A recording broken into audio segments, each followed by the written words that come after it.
ಬೀದರ್ನ BRIMS ಆಸ್ಪತ್ರೆಯಲ್ಲಿ ಕುಡಿಯುವ ನೀರಿಗಾಗಿ ರೋಗಿಗಳು ಪರದಾಡುತ್ತಿದ್ದಾರೆ. ಜೀವ ಉಳಿಸಬೇಕಾದ ಆಸ್ಪತ್ರೆಯಲ್ಲಿ ಕುಡಿಯುವ ನೀರಿನ ಸಂಕಷ್ಟ ಶುರುವಾಗಿದ್ದು, ಬಡ ರೋಗಿಗಳು ಅನಿವಾರ್ಯವಾಗಿ ದುಡ್ಡು ಕೊಟ್ಟು ನೀರು ಖರೀದಿಸ್ತಾ ಇದ್ದಾರೆ.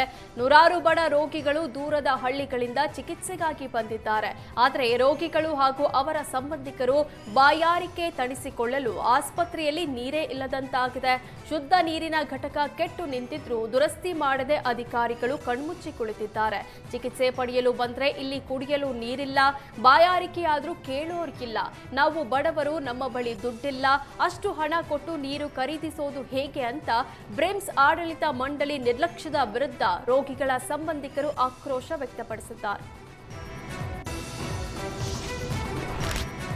ಬಿಸಿಲ ಬೇಗೆಯಿಂದ ತತ್ತರಿಸ್ತಾ ಇರೋ ಬಳ್ಳಾರಿ ರೈತರಿಗೆ ಇದೀಗ ಮತ್ತೊಂದು ಸಂಕಷ್ಟ ಎದುರಾಗಿದೆ. ಗ್ರಾಮಾಂತರ ಭಾಗದಲ್ಲಿ ಕುಡಿಯುವ ನೀರಿನ ಕೊರತೆಯಾದ್ರೆ ಮತ್ತೊಂದು ಕಡೆ ಬಳ್ಳಾರಿ ಗ್ರಾಮಾಂತರ ಮತ್ತು ಸಿರಗುಪ್ಪ ತಾಲೂಕು ವ್ಯಾಪ್ತಿಯಲ್ಲಿ ಬರುವ ಹಾಗರಿ ನದಿ ಬತ್ತಿ ಹೋಗಿದೆ.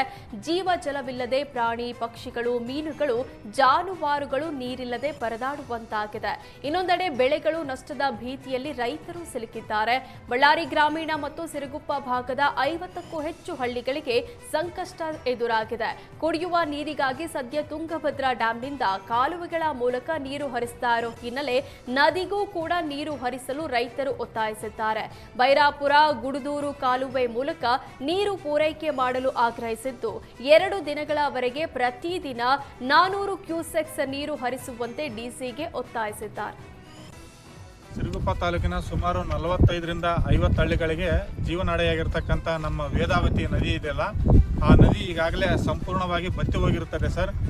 ಹಾಗಾಗಿ ಇಲ್ಲಿರ್ತಕ್ಕಂಥ ರೈತರಿಗೆ ಮತ್ತು ದನ ಕರುಗಳಿಗೆ, ಕುರಿ ಮೇಕೆಗಳು ಇರ್ತಕ್ಕಂಥ ಜೀವರಾಶಿಗಳಿಗೆ ತುಂಬ ತೊಂದರೆಯಾಗಿರ್ತದೆ.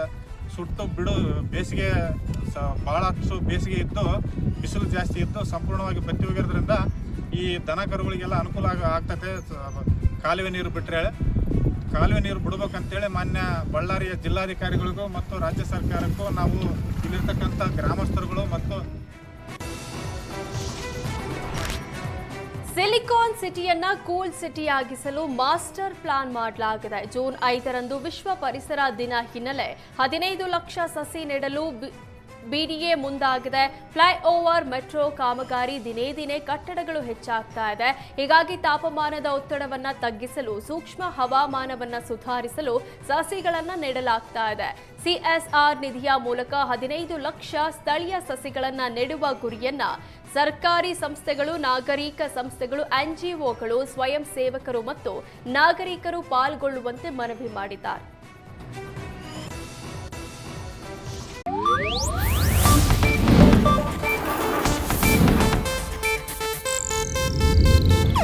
ಇದು ಏಷ್ಯಾನೆಟ್ ನ್ಯೂಸ್ ನೆಟ್ವರ್ಕ್ ಪ್ರಸ್ತುತಿ.